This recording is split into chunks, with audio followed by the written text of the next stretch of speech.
অতিথিদের বিদায় দিতে সন্ধ্যা হল। তারা আজই দেখল ইরাজের বউকে। মেঘালয়ার জন্য কিছু উপহারও এনেছে বটে, তবে সেটা খুলে দেখার অবকাশ পায়নি মেঘালয়া। ইরাজ সেই সকাল থেকে এখনও অভুক্ত। আন্তারা খানম নিজের ব্যস্ততায় সারাদিনে ব্যাপারটি খেয়াল না করলেও এবার চিৎকার করা শুরু করলেন। তবে সেটার অধিকাংশ দোষটাই বেঁকে গিয়ে পড়ছে মেঘালয়ার উপর। সে তার স্বামীর যত্ন নেয় না। মেঘালয়া শুনেও কোনো জবাব দিল না, কেবল টেবিল থেকে খাবার বেড়ে নিয়ে উপরে চলে গেল। সে জানে ইরাজ কেন খায়নি। হাতের ক্ষত ডান হাতের তালু জুড়ে, সেখানে চামচ দিয়ে খাওয়ারও উপায় নেই। আন্তারা খানম জানেন না এ বিষয়ে। ইরাজ বিশেষ প্রয়োজন মনে করেনি তাকে জানানোর। শুধু শুধু উত্তেজিত হয়ে পড়বে।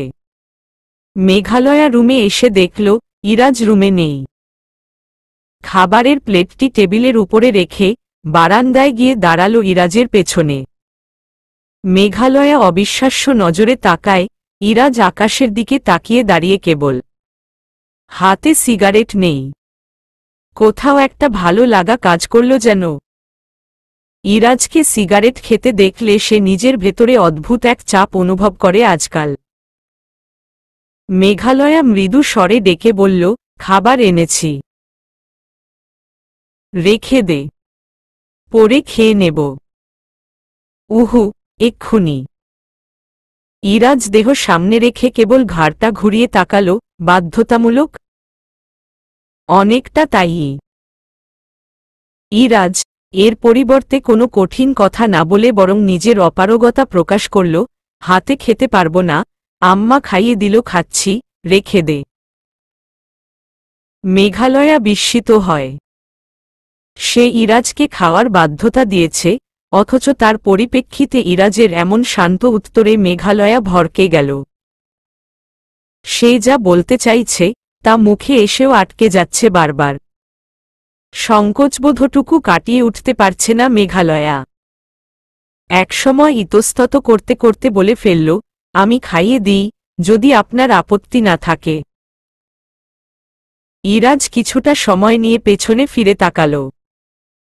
কিছু না বলে বরং নিঃশব্দে রুমে গিয়ে সোফার উপরে বসল খাবারের সম্মুখে। মেঘালয়া খাবার তুলে মৃদু কাপা হাতে ইরাজের সম্মুখে ধরে। তার ছোট্ট হাতের ছোট এক লোকমা খাবার ইরাজ মুখে তুলে নেয়। মেঘালয়ার হাত তো কাঁপছে মৃদু, তবে তার বুকের কম্পনে সে যে আন্দোলিত হয়ে উঠছে প্রতিক্ষণে, তা কি বুঝল সামনের অভিমানী, ত্যাগী পুরুষটি। অদ্ভুত এক অনুভূতিতে ছেয়ে যাচ্ছে ক্রমশ ভেতরটা মেঘালয়ার। ইরাজ নির্লিপ্ততা ভঙ্গিমায় খেয়ে যাচ্ছে। মেঘালয়ার নীরব ছটফটানি হয়তো তার বুঝি দৃষ্টিগোচর হয়নি। মেঘালয়ার মস্তিষ্কের সংবেদনশীল জায়গাগুলো বিভিন্ন রকম বার্তা জানিয়ে যায় তাকে, সামনে বসে থাকা এই পুরুষটি তার স্বামী এবং তারই গালে আজ সে খাবার তুলে দিচ্ছে নিজ হাতে। চোখটা বুজে ফেলল। নিঃশ্বাস প্রশ্বাস ভারী হয়ে উঠছে তর ক্রমশ। আগে ইরাজের সম্মুখে আসলে এমন হতো না, তবে আজকাল হয়। আড়ষ্টতা হানা দেয় বড্ড। এক প্লেট খাবার কি সারারাত ধরে খাওয়ানোর পরিকল্পনা আছে তোর? দিচ্ছিস মিনিট 20 পর পর এক লোকমা। বেশি করে দে, পাখির আহার করাচ্ছে যেন। ইরাজের বিরক্ত হয়ে দেওয়া ধমকে মেঘালয়া চোখ তুলে তাকাল। আবার সঙ্গে সঙ্গে নজর নত করে যথাসম্ভব বড় এক লোকমা তুলে ইরাজের সামনে ধরলে ইরাজ তা নেয়। তার কাপা হাতে দেওয়া খাবারের অনেকটা ঠোঁটের আশেপাশে লেগে গেছে ইরাজের। তা দেখে এক অদ্ভুত কাজ করে বসল মেঘালয়া। চট করে শাড়ির আঁচলটা তুলে ইরাজের মুখটা মুছিয়ে দিল। ইরাজ শান্ত নজর মেলে তাকালে দুজনের চোখাচোখি হয়ে যায়। মেঘালয়ার নিজের কর্ম মনে পড়ে বড্ড অপ্রস্তুত হয়ে উঠল। ইরাজের ওই দৃষ্টি যা বলছে তাতে আরও ছটফটিয়ে উঠল মেঘালয়া। ইরাজের দৃষ্টিতে স্পষ্ট আক্রোশ, যেন ডেকে বলছে, আজ এভাবে যত্ন করছিস আমার, একসময় মরণসম যন্ত্রণা দিয়েছি সেই তুই, মেঘ। মেঘালয়ার আস্তে করে মাথাটা নত করে নিয়ে জিজ্ঞেস করল, কি ভাবছেন? ইরাজ ওর নত মুখটার দিকে নির্নিমেষ চেয়ে জবাব দেয়, ভাবছি না। অতীতে ডুব দিয়েছেন? না চাইতেও। ভুলে যাওয়াও তো যায়। চেষ্টা করিনি কখনো। পুষে রেখেছেন কেন? ভুলে গিয়ে কি হবে? মেঘালয়া চোখ তুলে তাকাল। আর বসে থাকা সম্ভব হল না তার। বাকি খানিকটা খাবার সহ প্লেট নিয়েই উঠে চলে গেল রুমের বাইরে। ইরাজ অদ্ভুত দৃষ্টিতে চেয়ে রইল মেঘালয়ার চঞ্চল পায়ে উঠে চলে যাওয়ার পানে। ইরাজের সেই নজরে মিশে আছে অল্প প্রাপ্তির আনন্দ, অজানা তৃপ্তি, এক অদম্য দৈহিক চাহিদা আর খানিকটা বিষাদ। ঘড়িতে রাত 12টা। বিছানা ঠিকঠাক করে দিয়ে মেঘালয়া ইরাজকে ডাকার উদ্দেশ্যে ইরাজের দিকে তাকাল। দেখল ইরাজ হাতের ক্ষতর দিকে তাকিয়ে মুখ বিকৃত করে বসে আছে। কপাল কুঁচকে জিজ্ঞেস করল, ব্যথা করছে হাতে? ইরাজ তাকাল, হু। মেঘালয়া হেঁটে গিয়ে বসল পাশে। চট করে ইরাজের হাতটা ধরে নিজের কাছে নিয়ে এল। ইরাজ চোখ ছোট ছোট করে তাকায় মেঘালয়ার দিকে। মেঘালয়ার সেসবে তোয়াক্কা নেই। সে বরং ইরাজের হাতের ক্ষততে মনোযোগী। কিছুক্ষণ চেয়ে থেকে বলল, দাঁতে কেটেছে বুঝতে পারছেন? মরিচা থাকলে সমস্যা হতে পারে। আমি দেখছি কোনো ব্যথার ওষুধ আছে কিনা রুমে। বলেই উঠতে উদ্যত হল মেঘালয়া। ইরাজ হাত চেপে ধরে মৃদু টান দিল, অগত্যা ধপ করে বসে পড়ে। ইরাজ ভারী আওয়াজে বলে উঠল, তুই এত ব্যস্ত হচ্ছিস কেন? বাদ দে। এসব যত্নফত্ন সইবে না আমার নষ্ট শরীরে।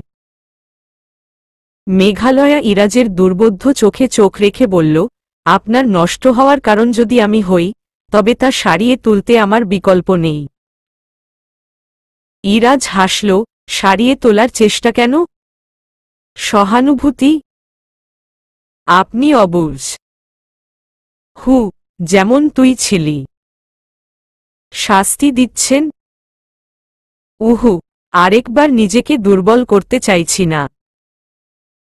হুট করে মেঘালয়া বেশ উত্তেজিত হয়ে উঠল। ইরাজের কলারের প্রান্ত চেপে ধরে ইরাজকে নিজের দিকে ঘুরিয়ে নিল। অস্থির স্বরে বলে উঠল, এভাবে নিজেকে কষ্ট দিয়ে কি প্রমাণ করতে চান? আপনি ব্যর্থ প্রেমিক, আর আপনার অপরাধী আমি? এত অভিমান, এত ত্যাগ? সকল পুরুষই কি এমন অভিমানী হয়? কিসের ক্ষোভ পুষে রেখেছেন নিজের মাঝে? যেখানে আজও অন্যের দ্বারা পাওয়া আমার খানিকটা আঘাত সহ্য করতে পারেন না, সেখানে নিজে কেন আক্রোশ আর অভিযোগ পালছেন আমার জন্য? কি করেছি আমি? মেঘালয়ার কণ্ঠস্বর কেঁপে উঠল এ পর্যায়ে। আরও অনেক কিছু বলতে চেয়েও পারল না। ইরাজ অদ্ভুত কণ্ঠে আস্তে করে বলল, তুই নিজের ওপর থেকে আমার অধিকার কেড়ে নিয়েছিস। তুই আমার সত্তাকে আমার কাছ থেকে দূরে সরিয়ে দিয়েছিস। তুই নিজের মনে অন্য কারো কলঙ্ক ছেপেছিস, হোক সেটা সত্য বা মিথ্যা। তুই আমায় গলাকাটা কবুতরের মতো ছটফট করিয়েছিস রাতের পর রাত। তোকে দেখলে আজ কেবল যন্ত্রণা অনুভূত হয়। মিশ্র এক যন্ত্রণা। তা কেমন যন্ত্রণা, আমি আজকাল নিজেও বুঝতে পারি না। কোনো কিছুর হাহাকার, নিদারুণ শূন্যতার যন্ত্রণা। মেঘালয়ার চোখ চিকচিক করে উঠল।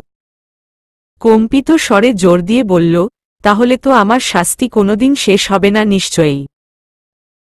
অথচ আমি আর নিতে পারছি না, এক মুহূর্তও না। আপনি থাকুন আপনার অভিযোগ আর যন্ত্রণাগুলোকে আঁকড়ে ধরে, আমি নিজেকে নিয়ে একাই চলার রাস্তা দেখি। বলতে বলতে উঠে দাঁড়ায় মেঘালয়া। উত্তেজিত পায়ে দরজার দিকে এগিয়ে যেতে অগ্রসর হয়। পেছনে থেকে ইরাজ উঠে গিয়ে খপ করে মেঘালয়া চুলে মুঠি চেপে ধরল। ঘুরিয়ে নিল নিজের দিকে।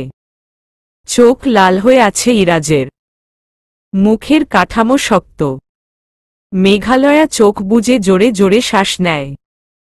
শ্বাসগুলো স্রোতের মতো তেড়ে এসে ধাক্কা খায় ইরাজের বুকে। দাঁতের মাড়ি চেপে বলল, ইরাজ, বিছানায় যা। মেঘালয়া বিস্মিত হল হঠাৎই এমন কথায়। রুষ্ট নজরে তাকালো ইরাজের দিকে। বিছানায় কেন? ঘৃণা লাগবে না আপনার? আপনার তো আমার স্পর্শেও গা পুড়ে যায়। ছাড়ুন, নয়তো হাতটাও জ্বলে যাবে। মেঘালয়া ছাড়া পেতে ছটফটিয়ে উঠল। ইরাজ আরো শক্ত করে হাতটা চেপে ধরে বলল, কথা কম বল। যা বললাম কর। জবরদস্তি করলে ব্যাপারটা ভালো দেখাবে না। মেঘালয়া খানিক অবাক হয়ে বলল, জবরদস্তি মানে? ইরাজ চোখ রাঙিয়ে উঠল। ছটফট না করে বিছানায় গিয়ে শুয়ে পড়। মেঘালয়া নাকের পাটা ফুলিয়ে অভিমানী স্বরে বলে উঠল, কোনো প্রয়োজন হবে না তার। এতদিন যেমন সোফায় থাকতে পেরেছি, আজ বিশেষ কোনো সমস্যা হতো না থাকতে। তবে আমি আরে রুমেই থাকতে ইচ্ছুক নই। তাই সোফা হোক বা বিছানা, যায় আসে না। ইরাজ চোখ বুজে শ্বাস ফেলল কয়েকটা ঘন ঘন। অতঃপর চোখ খুলে মেঘালয়ার দিকে তাকিয়ে বলল, একবার যখন আমার নামের সঙ্গে জড়িয়েছে তোর জীবন, এবার ভালো থাক বা শাস্তিতে। আমাকে এড়িয়ে চলার সাধ্য তোর নেই। সেই সুযোগ ইরাজ তোকে কোনোদিন দেবে না।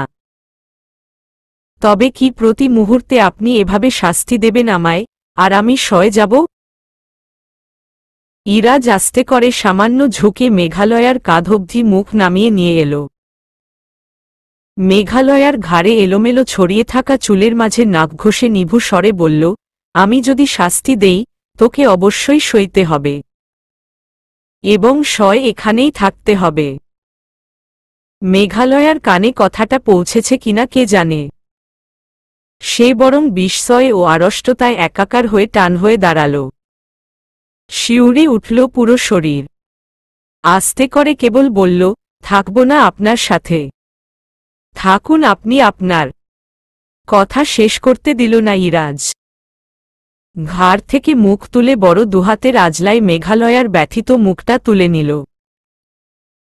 হাতের কাঁটায় ছোঁয়া লাগাতে নাক কুঁচকে ফেলল। সেই হাতটা আলতো করে শাড়ির ফাঁক গলিয়ে কোমরের দিকে পেতে রাখল। মেঘালয়া চোখ জোড়া চেপে বুঝে নেয়। ভারী শ্বাস ওঠানামা করে বুকে। ইরাজ ওভাবেই বাম হাতের তর্জনী আঙুল চেপে ধরল মেঘালয়ার ঠোঁটে। নিমেষেই মিয়ে যায় মেঘালয়া। ইরাজ আবারও বলে উঠল, বিছানায় যাবি নাকি তুলে নিয়ে যাব?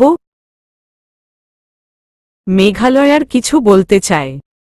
ইরাজ আরও খানিকটা চেপে ধরল আঙুলটা। দাঁত চেপে মৃদু আওয়াজে বলল, চুপ। তোর পুরুষ মনে হয় না আমাকে? তুই শাড়ি পরে ঢং করে ঘুরে বেড়াবি আমার সামনে, গালে তুলে খাইয়ে দিবি পাশে বসে, আবার দরদ দেখাতে আসবি আমি কি নিজের মস্তিষ্ককে বেঁধে রাখব দড়ি দিয়ে? কে বলেছিল শাড়ি পরতে তোকে? বেসামাল হয়ে গেছি, এবার সামলা আমায়। নাকি এই দায়ভার আর কারো ওপর চাপাব? মেঘালয়া কথাটা বুঝতে পেরে নাক ছিটকে অন্যদিকে মুখ ঘুরিয়ে নেয়। বিড়বিড় করে বলে ওঠে, ছি অশ্লীল। ইরাজের মুখে দুষ্ট হাসি ফুটে ওঠে। ওভাবেই পেছাতে পেছাতে নিয়ে গিয়ে মেঘালয়াকে বিছানার সঙ্গে ঠেকাল। মেঘালয়ার চোখে মুখে ভীতি।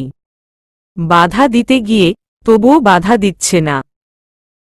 কিছুক্ষণ আগে ইরাজ যে কথা বলেছে, তাতে কোনো স্ত্রী হাজার ভয় বা কষ্ট হলেও নিজের স্বামীকে বাধা দেবে না। মেঘালয়া বিছানাতে অর্ধশোয়া।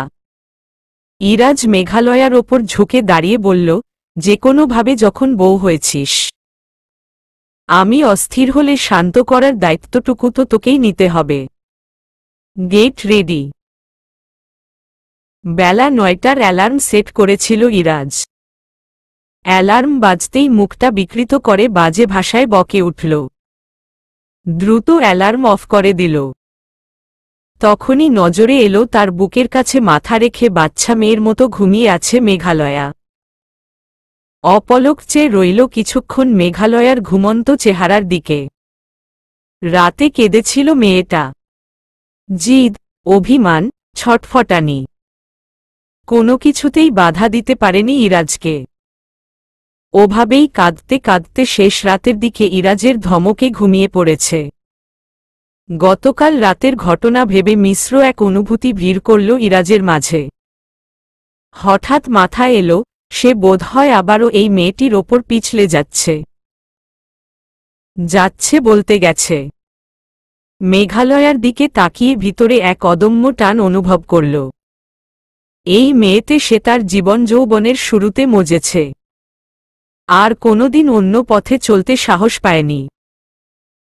যে অমানিসার এক রাতে মেয়েটিকে ত্যাগ করেছিল সেই মেয়েটির সঙ্গেই হালাল সম্পর্কে কয়েক অমানিসা কেটে গেল। কাল কিনা আসলেই নিজের করে পেয়েছে। আন্দোলিত হয়ে উঠল ইরাজ। তার হাতটা এখনো মেঘালয়ার ছোট্ট শরীরটা জড়িয়ে ধরে আছে। চেয়ে থাকতে থাকতে আচমকাই মেঘালয়ার ঠোঁটের কিনারায় আলতো এক চুমু খেল। আস্তে করে চাদর সরিয়ে উঠে যেতে চাইলেও পারল না। মেঘালয়া নড়েচড়ে উঠল, শেষমেশ চোখ খুলে তাকাল।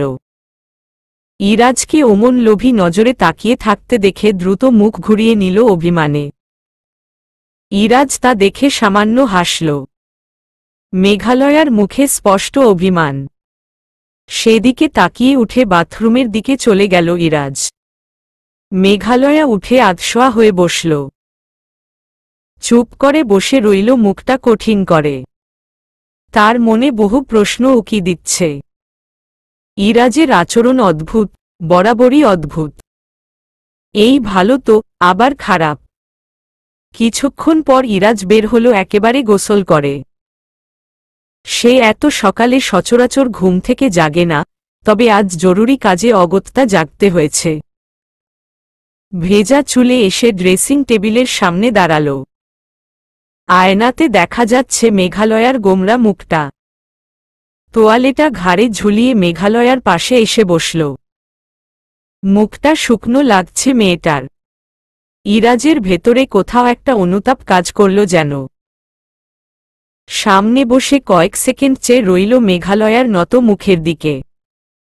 নত করে রাখা মাথাটা দু আঙুলে উঁচু করে উপরে তুলে ধরল।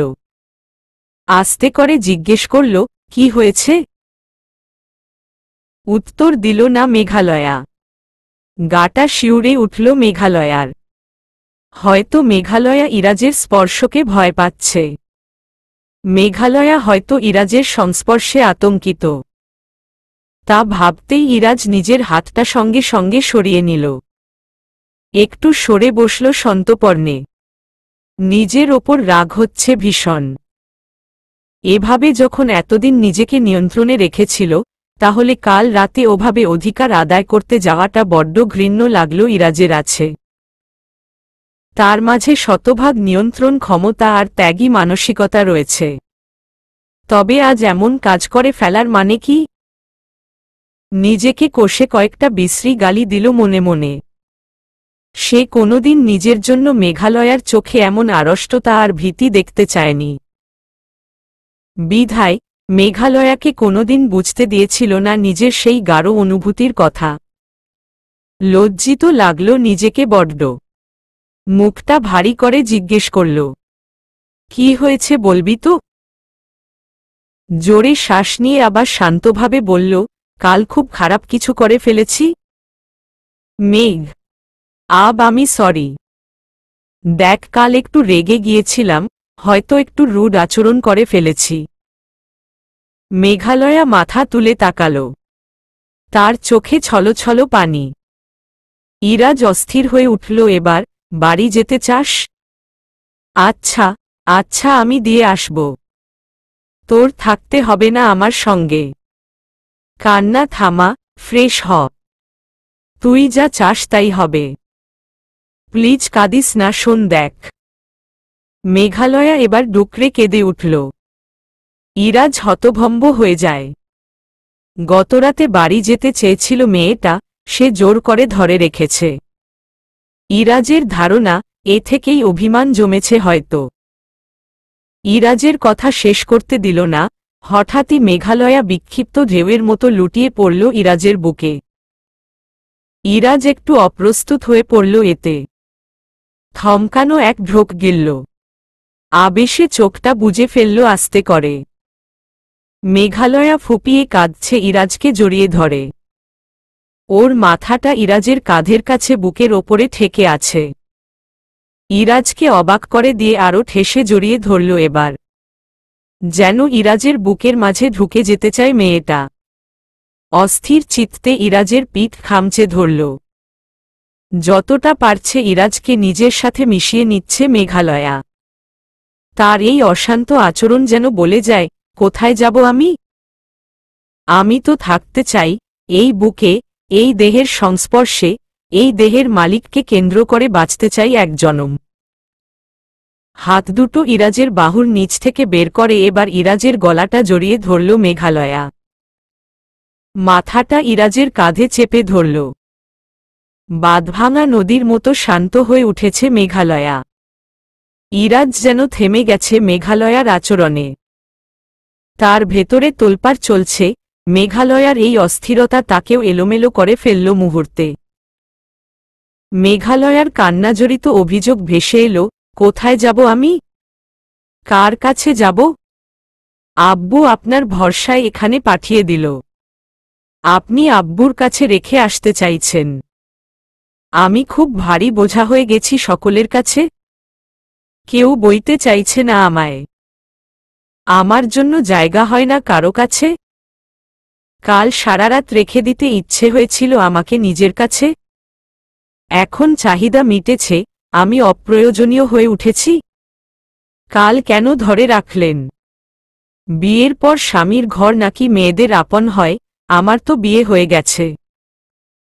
তাহলে? আর বলতে পারল না মেঘালয়া। আবারও ডুকরে উঠল। জন্মের বেপরোয়া আর ছন্নছাড়া ইরাজের আজ হাতটা কেঁপে উঠল মেঘালয়ার মাথায় হাত রাখতে।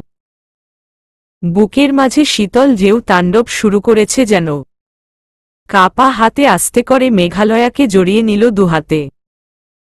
যেন জনমানব শূন্য পানি বাতাসহীন এলাকায় আটকে যাওয়া কোনো পথিক তার হাজারো ছটফটানির শেষে এবার পথ খুঁজে পেয়েছে।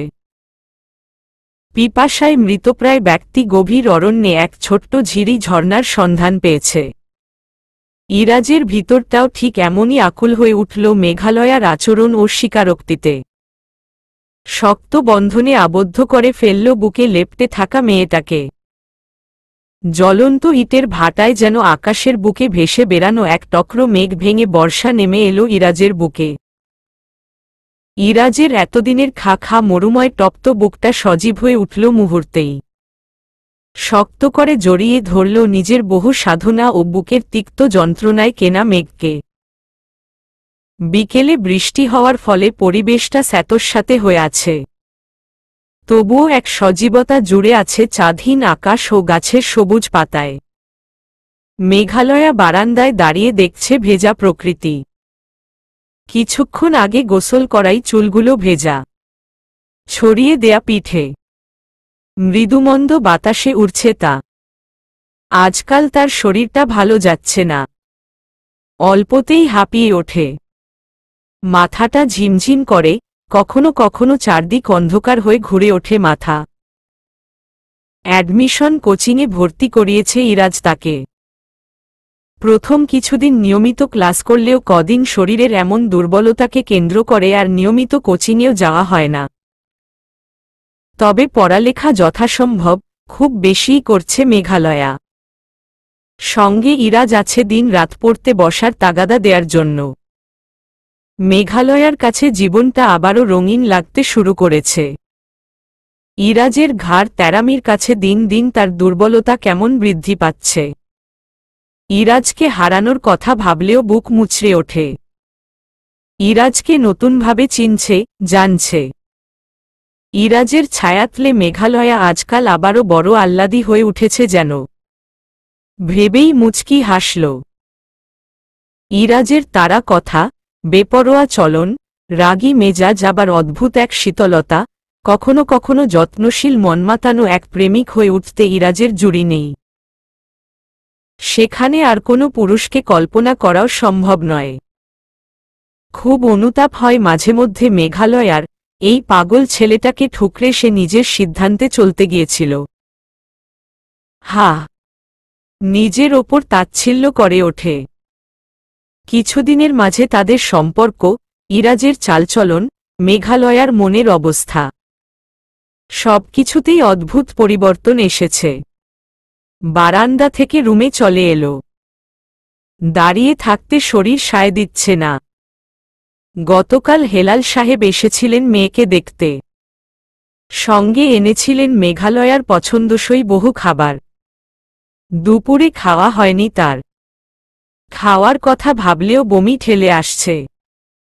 এখন ভাবল কিছু খাবে, অথচ রুচিতে আসল না। এতক্ষণের ফুরফুরে মনটা হুট করে বিষণ্ণ হয়ে পড়ল। আর কিছুই ভালো লাগছে না তার আশেপাশের। দেহে রাজ্যের ক্লান্তি এসে ভর করেছে। 9:30টার দিকে ইরাজ এলো। তার এই আজব পরিবর্তন। আজকাল বাড়ি ফিরতে 10টাও বাজে না তার। রুমে ঢুকেই প্রথম মেঘালয়ার দিকে নজর গেল। বিষণ্ণ চিত্তে মনমরা হয়ে বসে আছে সোফার কাছে মেঝেতে। চঞ্চল পায়ে হেঁটে গিয়ে বসল মেঘালয়ার সম্মুখে। এক হাত মেঘালয়ার কপালে ঠেকিয়ে অপর হাতে হালকা বন্ধনে জড়িয়ে নিল মেঘালয়াকে। অশান্ত কণ্ঠে জিজ্ঞেস করল, এভাবে বসে আছিস কেন? কি হয়েছে, কেমন লাগছে? এবার ইচ্ছে কি করছে জানিস? ঠাস করে একটা চড় মেরে দাঁতগুলো নড়িয়ে দেই। কতদিন ধরে বলছি, চল ডাক্তারের কাছে। মাতব্বর হয়ে গেছিস? মেঘালয়া চোখ তুলে তাকালো এতক্ষণে ইরাজের দিকে। একটু নড়েচড়ে বসে ইরাজের শার্টের বোতামগুলো আলগা করতে লাগল। ইরাজ ভ্রু কুঁচকে তা দেখছে কেবল। মেঘালয়া শান্তস্বরে বলল আস্তে করে, এখন আপাতত ফ্রেশ হয়ে আসুন। আর সবকিছুতে উত্তেজিত হতে নেই। ইরাজ ভ্রু কুঁচকে বলল, জ্ঞান দিচ্ছিস, পুচকি মেয়ে। মেঘালয়া শার্টটা খুলে তা হাতের কনুইতে রেখে চোখ তুলে তাকিয়ে বলল, সে আপনি যতই হাত পাওয়ালা লম্বা, বয়সে বড় হন না কেন, মেনে তো চলতে হবে আপনাকে এই পুচকির কথাই। ইরাজ কপালটা জড়িয়ে ঘাড় বাঁকাল, সন্তপর্ণে সামান্য হাসল। উঠতে উঠতে জিজ্ঞেস করল, আম্মা কোথায় রে? আর তোর হয়েছে কি সে ব্যাপারে তুই খেয়াল করবি নাকি আমাকে করতে হবে? আমি করলে কিন্তু ওভার হয়ে যাবে, তুই নিতে পারবি না। বলে হাতটা বাড়িয়ে দিল মেঘালয়ার দিকে। মেঘালয়া ইরাজের হাতটা চেপে ধরে উঠে দাঁড়াল টলমলে পায়। ক্ষীণ স্বরে বলল, মামুনি বোনের বাড়ি গিয়েছে। আমি খাবার দিচ্ছি চলুন। ইরাজ ক্ষেপা নজরে তাকালো এবার। এক হাতে জড়িয়ে নিল মেঘালয়াকে। মুখ ভেঙচিয়ে বলল, আমি খাবার দিচ্ছি চলুন। এরপর ধমকে বলল, চল ডাক্তারের কাছে। শরীরে তো মশার অতখানি জোরও নেই। এভাবে অসুস্থ হয়ে পড়ে থাকলে তোর বাপ আবার আমার বদনাম করে বেড়াবে। এছাড়া আপনার কিছু না? বিছানায় বসে বলল কথাটা মেঘালয়া। ইরাজ ওকে বসিয়ে দিয়ে টান হয়ে দাঁড়াল। গায়ের স্যান্ডো গেঞ্জিটা খুলে মেঘালয়ার কোলে ছুঁড়ে মারল। একটু ঝুঁকে দাঁড়াল মেঘালয়ার দিকে। নিচু আওয়াজে বলল, আমি বৌহারা হয়ে যাব। এর চেয়ে চিন্তার আর কি আছে? মেঘালয়া নাক ফুলিয়ে চেয়ে রইল দুষ্ট হাসি ছড়িয়ে থাকা ঠোঁটের দিকে। হঠাৎ ইরাজ সিরিয়াস হয়ে বলল, মেঘ, আমরা ডাক্তারের কাছে যাচ্ছি। না বললে কানটা গরম হয়ে যাবে। বলেই বাথরুমের দিকে চলে গেল ইরাজ। মেঘালয়া সেদিকে তাকিয়ে একটা দীর্ঘশ্বাস ফেলল। শিক্ষিত মেয়ে সে। শরীরের অবস্থা সম্বন্ধে যথেষ্ট বুঝো ও ধারণা রয়েছে তার। এই বদমেজাজি একরোখা লোককে কি করে বোঝাবে সেসব। ইরাজ বাথরুম থেকে বেরিয়ে দেখল মেঘালয়া খাবার নিয়ে বসে আছে। মাথা গরম হয়ে উঠল। ভারী পায়ে হেঁটে গিয়ে বলল, আমার কথায় মন লাগে না তোর? শরীরের দিকে মনোযোগ দিতে ব্যথা পাস? বললাম না ডাক্তারের কাছে যাচ্ছি, আজ ফাইনাল। সিঁড়ি ভেঙে নেমে খাবার আনতে চলে গিয়েছিস? এত কর্তব্যপ্রা। মেঘালয়া ইরাজের হাত টেনে ধরে বসাল সামনে। যথাসম্ভব তেজি গলায় বলল, আর একটাও কথা না বলে চুপচাপ খেয়ে নিন। আমার শরীরের ব্যাপারে আমি বুঝি না? এসেছে আমার খেয়াল রাখতে। মুখের সামনে খাবার ধরল ইরাজের। ইরাজ ভ্রুত কুঁচকে চেয়ে আছে। সবে মাত্র সে তার বউয়ে ধমক খেল, এবং সেই ধমকের আছড়ে এবার খাবারটুকুও খেল চুপচাপ। আজকাল মেঘালয়ার কাছে মাঝে মধ্যেই সে এমন ধমক ধামকি ধুমকি পায়, এবং চুপচাপ মেনেও নেয়। বউয়ের সামনে নাকি বাহাদুরি চলে না। ইরাজ এ কথা টের পাচ্ছে আজকাল খুব। মেঘালয়া ইরাজকে খাইয়ে নিজেও সামান্য কিছু খেয়ে নিল। খাবারের প্লেটটা আর রেখে আসার ব্যাপারে শরীর সায় দিল না। বেডসাইড টেবিলের ওপরে রেখে অমনি বসে রইল কিছুক্ষণ। এর মাঝে ইরাজ আস্তে করে উঠে যাচ্ছে তার নিত্যকর্মে। মেঘালয়ার দিকে চোখ যেতেই দেখল সে চোখ ছোট ছোট করে চেয়ে আছে। সাফাই গাওয়ার সুরে বলে উঠল, আরে দেখ, সারাদিন একটাও টান দেয়নি, এখনো না দিল রাগ করবে তো? একটাই তো, বেশি না। দেখ এই প্যাকেটে আছেও আর একটাই। বউয়ের চেয়ে সিগারেটের রাগের প্রাধান্য বেশি? ইরাজ আস্তে করে বসল বিছানায়। কপট রাগে সিগারেটের প্যাকেটটা ছুঁড়ে দিল মেঘালয়ার দিকে। মেঘালয়ার দিকে তাকিয়ে বলল, একদম তাই। কারণ যখন বউ ছিল না, সিগারেট ছিল সাথে। এখনো যদি বউ ভাগে, সিগারেট কিন্তু ছেড়ে যাবে না আমায়। বউয়ের আগে সিগারেট এসেছে আমার জীবনে। আমি নতুন কাউকে পেয়ে ওর সাথে বেইমানি করতে পারবো না। আফটার অল আম লয়াল। মেঘালয়া অতিষ্ঠ ভঙ্গিতে মাথা নাড়ল। পেটের মধ্যে গুলিয়ে আসছে। আচমকা মাথাটা ঘুরে আসল, পেটের সবকিছু যেন বেরিয়ে আসবে এখনই। মেঘালয়া দ্রুত পায়ে নেমে দাঁড়ানোর চেষ্টা করল। বমির করার উপক্রম হলে মুখ চেপে ধরল হাত দ্বারা। ইরাজ দৌড়ে পাশে এসে দাঁড়ায়। ধরে দাঁড় করাল। মেঘালয়া তো শান্ত, অথচ ইরাজ অস্থির হয়ে উঠেছে মুহূর্তের মাঝে। বাথরুমে গিয়ে ওকে দাঁড় করিয়ে ধরে দাঁড়িয়ে রইল। বেশ কিছুক্ষণ বমির ভাব হলেও বমি হল না। ইরাজ ওকে বিছানায় এনে শুয়ে দিয়ে প্রস্তুত হতে অগ্রসর হয় ডাক্তারের কাছে যাওয়ার জন্য। মেঘালয়া হাত চেপে ধরল। পাশে বসল ইরাজ, উত্তেজিত হয়ে কিছু বলার আগেই মেঘালয়া বলে, এখন ভালো লাগছে। যদি যেতেই হয় কাল সকালে যাব। এখন দরজা লাগিয়ে দিন, আর এসির টেম্পারেচার কমান একটু, গরম লাগছে।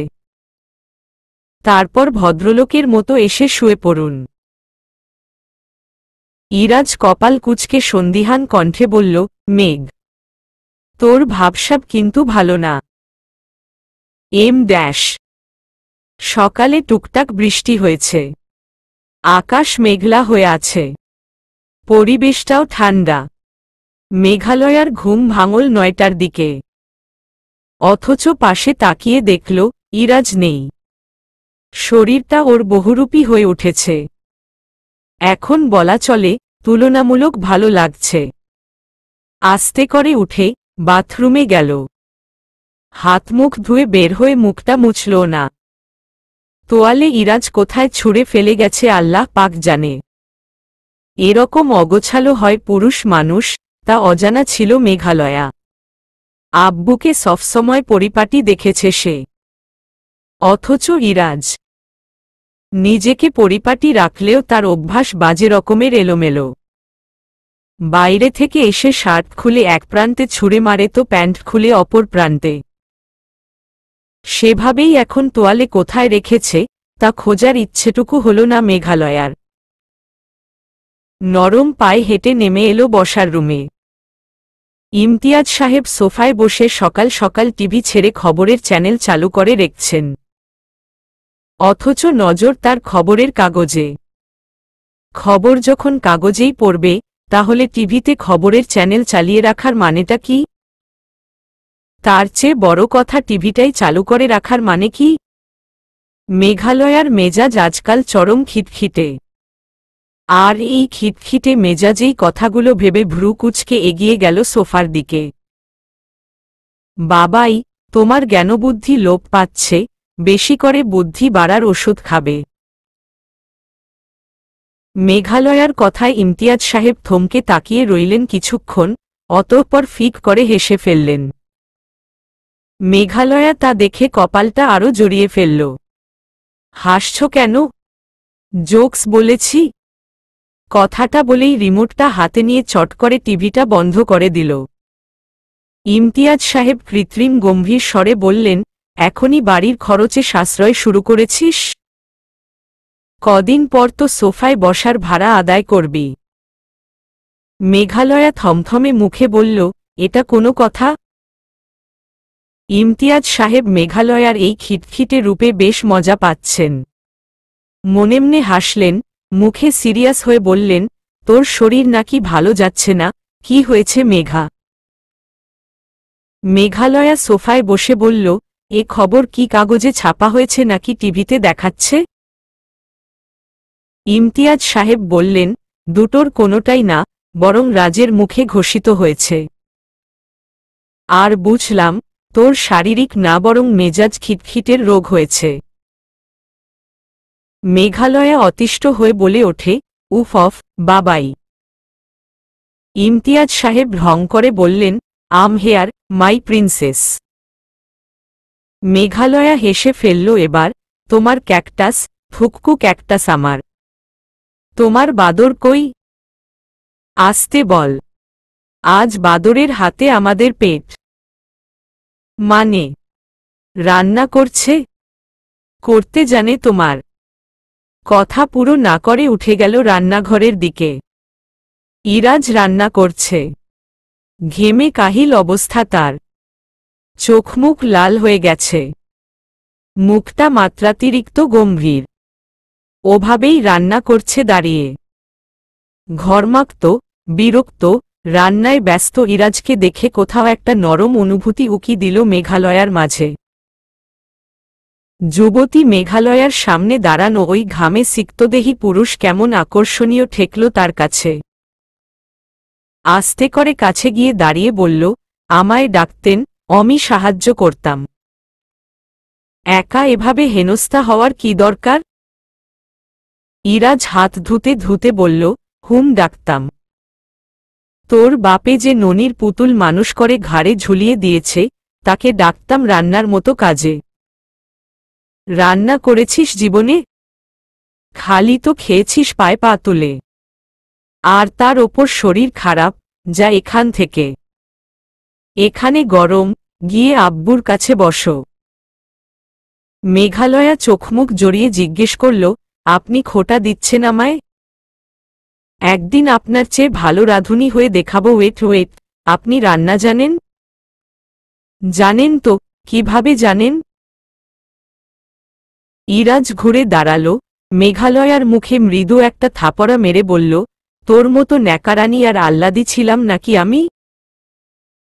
হলে থেকে পড়ালেখা করেছি। মেঘালয়া মুখে হাত দিয়ে নাড়তে নাড়তে খোঁচা দিয়ে বলল, হলে আপনি রান্না করতেন?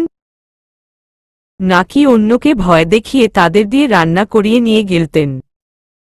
আপনি যে উন্নত জাতের কাটা ভরা ক্যাকটাস। ইরাজ সরু চোখে তাকাল, চর খেয়ে ফর্সা গালটায় ছাপ বসাতে না চাইলে ভাগ এখান থেকে। মেঘালয়া মুখ বাকাল, কোনো ইচ্ছে নেই আপনার কাছে দাঁড়িয়ে থেকে ঝগড়া করার। দরকারে এসেছি। ইরাজ রান্নায় খুন্তি নাড়তে নাড়তে বলল, বলে ফেল।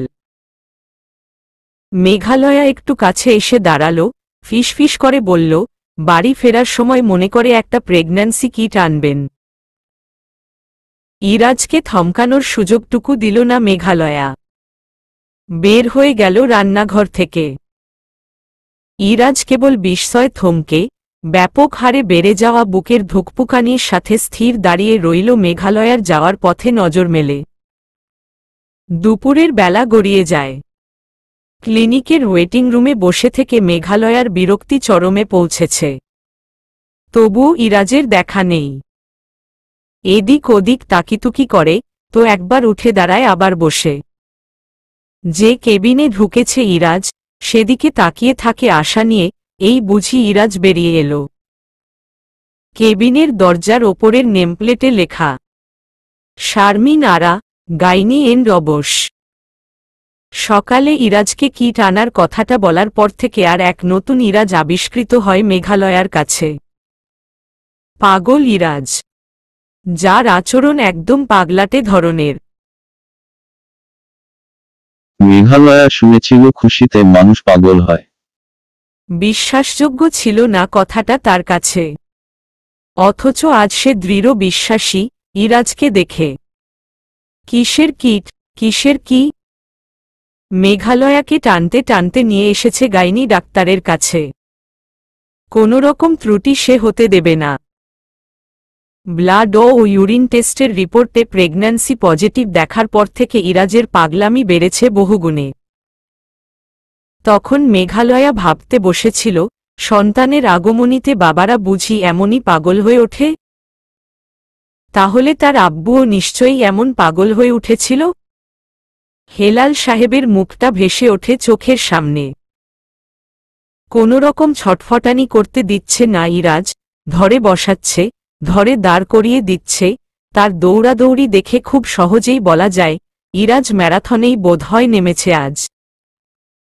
সেই রিপোর্ট নিয়েই ডাক্তার সাহেবা ইরাজকে কেবিনে ডেকেছিলেন। মেঘালয়া যেতে পিছু নিলে ইরাজ নেয়নি। ইরাজকে নাকি একা ডাকা হয়েছে। তখন থেকে বসে মেয়েটা তেতো হয়ে উঠল। আরও কিছুক্ষণ সময় পার করে ইরাজ বের হয় কেবিন থেকে। হাতে তার রিপোর্ট। মেঘালয়া ইরাজের দিকে তাকাতেই তার বোধগম্য হল, ইরাজকে দেখতে যেন অখুশি লাগছে। কোনো কিছুতে উদ্বিগ্ন সে। কিছুক্ষণ আগের চঞ্চল, চটপটে উল্লাসিত মুখটা শুকনো লাগে। মেঘালয়ার দিকে চোখ পড়তেই কৃত্রিম এক হাসি মুখে টানল। মেঘালয়া ভ্রুজোড়া কুঁচকে নেয়। কাছে আসতেই জিজ্ঞেস করে, কি হয়েছে, সব ঠিক আছে? কি বলল ডাক্তার?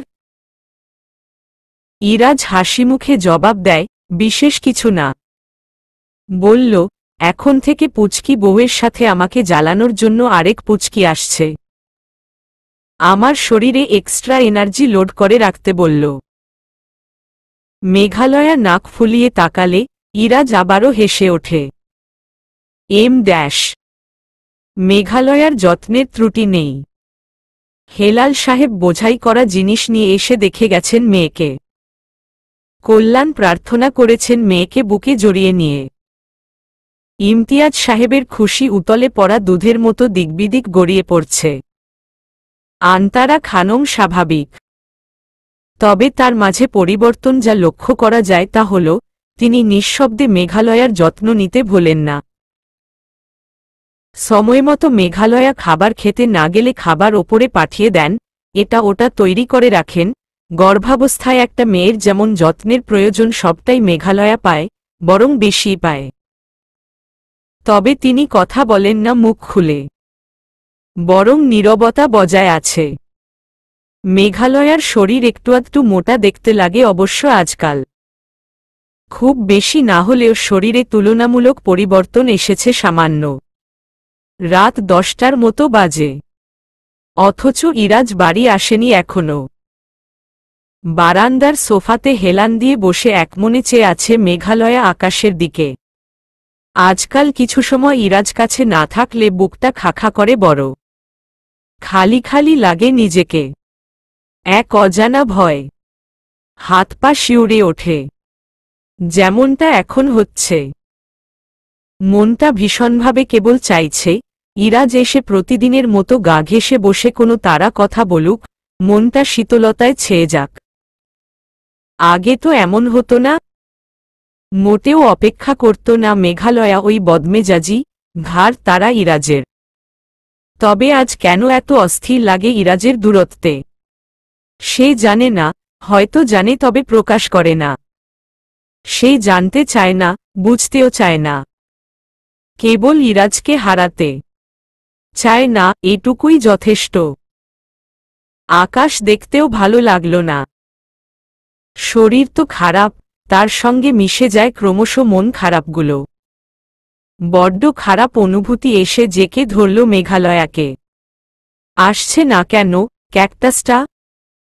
আস্তে করে উঠে দাঁড়ালো হেঁটে রুমে আসার জন্য। অথচ মাথাটা চক্কর কেটে উঠল। ঝাপসা হয়ে এলো চোখ দুটো। সঙ্গে সঙ্গে সোফার হাতল চেপে ধরে বসে পড়ল।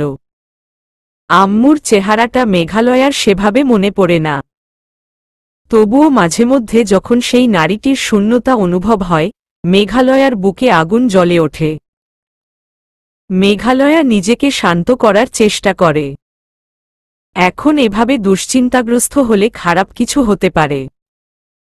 সে দেখেছে ইরাজের পাগলামি, সে বুঝেছে আব্বু ও বাবাইয়ের চোখে নাতি আসার আনন্দটুকু। নিজের জন্য না হোক, এই মানুষগুলোর জন্য হলেও তাকে এবং সেই ছোট্ট পুচকির সুস্থ থাকা চাই। আম্মু নেই তো কি হয়েছে? ইরাজ আছে তো। মেঘালয়া অবাক হয় নিজের ভাবনায় আগে এমন সময় আব্বুর কথা মাথায় আসত। আজ ইরাজের কথা ভেবে ফেলেছে সে। চোখটা বুজে মাথাটা সোফার সঙ্গে এলিয়ে দিয়ে মুচকি হেসে ফেলল মেঘালয়া।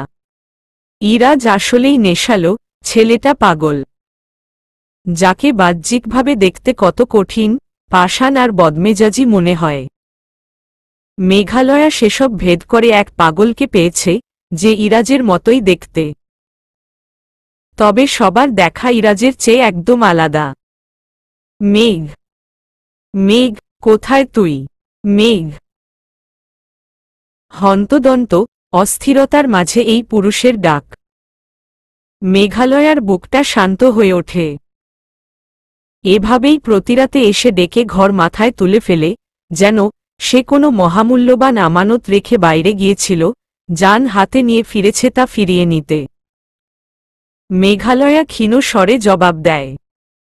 তাতে ইরাজের উত্তেজনা বাড়ল শতগুণ।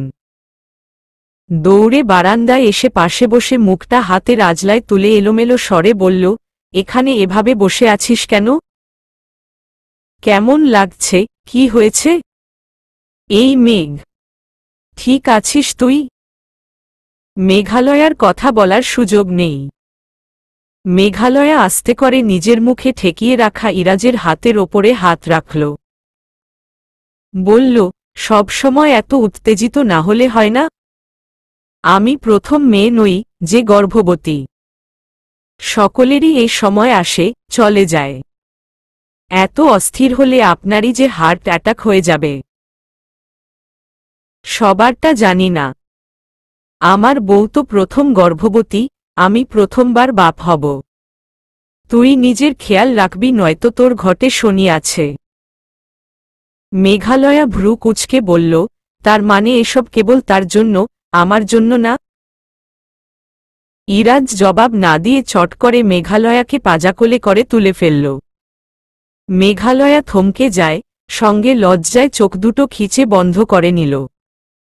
রুমে এনে বিছানায় বসিয়ে দিল। মেঘালয়া শক্ত মুখে প্রশ্ন করে, এত দেরি হলো কেন আসতে? ইরাজ শার্টের বোতাম খুলতে খুলতে হেঁটে সোফার কাছে গেল। মেঘালয়া তা অনুসরণ করে সেদিকে তাকায়। প্রকাণ্ড বোঝাই করা এক ব্যাগ। কপাল কুঁচকে চেয়ে রইল। ইরাজ তা এনে বিছানায় রেখে পাশে বসে চুলে হাত চালাতে ব্যস্ত হয়ে পড়ল। মেঘালয়া ব্যাগ থেকে এক এক করে সব নামাতে লাগল। বাচ্চাদের যাবতীয় খেলনা দিয়ে ব্যাগ ভরা। সব বের করে বিছানায় রেখে বিস্মিত চোখে চেয়ে রইল কেবল। এই ছেলের পাগলামি দিন দিন বাড়ছে কেবল। ব্যাগ এখনো খালি হয়নি। দেখল সেখানে আচার, চাটনি, খোলা তেঁতুল আর কিছু ওষুধ। মেঘালয়া অবাক চোখে তাকায় ইরাজের দিকে। ইরাজ স্বাভাবিক ভঙ্গিমায় ভ্রু নাচায়। মেঘালয়া বুক ফুলিয়ে শ্বাস নেয় একটা। বলে, সবে 2 মাস চলছে, এখন এসবের। ইরাজ কথা শেষ করতে না দিয়ে বলল, যাতে আমার মেয়ে এসে খেলনার জন্য অপেক্ষা না করতে হয়। তখন কিনতে যাব। কতগুলো কিনব? এখন থেকে কিনতে থাকলে অনেক জমবে। কেমন বাচ্চা মানুষের মতো কথা ইরাজের। মেঘালয়া হতভম্ব হয়ে চেয়েও রয় ইরাজের দিকে। আজকাল ইরাজের আচরণ কেমন বোকা বোকা পাগলাটে লাগে। ভারসাম্যহীন এমন আচরণ ও কথা ইরাজ মাঝে মধ্যেই বলে। এই সেই মানুষ যে কিনা ত্যাগী, বদমেজাজি, বেপরোয়া ইরাজ। আসলেই। মেঘালয়া অভিভূত নজরে চেয়ে ধীরকণ্ঠে প্রশ্ন করল, এত সুখী আপনি বাবা হতে পেরে, কই কখনো তো বলেননি আমায়? সেভাবে কোনো ইঙ্গিত পাইনি আমি আপনার কাছে। আমি নিজে কনসিভ করেছিলাম, কেন জানি না। তবে কোনো ধরনের কন্ট্রাসেপটিভ ব্যবহারে মন সায় দেয়নি। আমি যদি কনসিভ না করতাম, আপনি বলতেন করতে? ইরাজের মুখভঙ্গি হঠাৎই পাল্টে গেল। ঠোঁটের কোণে ফুটে উঠল দুর্বোধ্য এক চিলতে হাসি। ওভাবেই বলল, কখনোই না। বরং তোকে মুক্ত করে দিতাম। কেবল সংসারে থাকতে বিতৃষ্ণা থাকলেই একটা নারী তার গর্ভাবস্থাকে ত্যাগ করতে পারে। কেবল স্বামীর প্রতি মন না টিকলে তার সন্তানের প্রতি মায়া হারায়। নয়তো কোনো ক্রমেই সম্ভব নয় কোনো নারীর দ্বারা যে সে তার মা হওয়ার সুযোগকে এড়িয়ে চলে। যেমনটা তুই পারিসনি। এত কিছুর পরেও পারিসনি নিজের নারীত্বের সাধটুকু খোয়াতে। সেদিন প্রমাণিত হয়েছিল, তুই আমার। তোকে পেয়েছি আমি অবশেষে। তোকে জড়িয়ে নিতে আর বাধা নেই। তোর পায়ে জড়িয়ে থাকা সুতোটা খুলে দিতাম নিমেষেই, যদি আমার রক্ত নিজের মধ্যে ধারণ করতে অনীহা দেখাতি সেদিন। জোর করে তোকে হাসিল করার হলে বহু আগে ক্যারে নিতাম তোকে তোর কাছ থেকে। ইরাজকে ত্যাগের খেলায় হারানোর সাধ্য কারো নেই, মেঘ। ইরাজ তো নিজের কলিজাটুকু নিজ হাতে ছিঁড়ে ফেলে বেঁচে থাকার শক্তি রাখে। তুই আমার না হলে না হয় সেভাবেই বেঁচে থাকতাম। মেঘালয়ার চোখের কোণে বোধহয় চিকচিক করে উঠল এতক্ষণে, নাকটা লালচে হয়ে উঠল। ইরাজ কিঞ্চিত হাসল তা দেখে। এগিয়ে এসে পরম আবেশে জড়িয়ে ধরল মেঘালয়াকে বুকের মাঝে। মেঘালয়ার কান্নার বহর বেড়ে যায় এবার। ইরাজ শক্ত করে চেপে ধরে মেঘালয়াকে। কপালের ওপরে একটা গাঢ় চুমু দিয়ে মেঘালয়ার মাথাটা নিজের বুকের সঙ্গে চেপে ধরল। অদ্ভুত স্বরে বলল, তোর মাঝে নিজেকে সেই প্রথম জীবনে লুটিয়ে দিয়েছিলাম। আজও সে অধিকারবোধ আর মায়া কাটানো সম্ভব হয়নি। আমি গোটাটাই অসম্পূর্ণ তোকে ছাড়া। আমায় খালি করে দূরে যাস না আর, ভেতরে আর জায়গা নেই যন্ত্রণা চাপানোর। আমার বুকের ঝরে যাওয়া রক্তাক্ত হাহাকারের মূল্যে কেনা তুই, তোকে হারালে এবার ক্ষয় হয়ে যাব আমি। মেঘালয়া হিচকি তুলে শব্দ করে কেঁদে ফেলল এবার। বুকে ভাঙচুর শুরু হয়েছে। সে ভাঙচুরে মিশে আছে অনুতাপ, প্রশান্তি, হারানোর ভয় আরও বহু জটিল অনুভূতি। চলবে।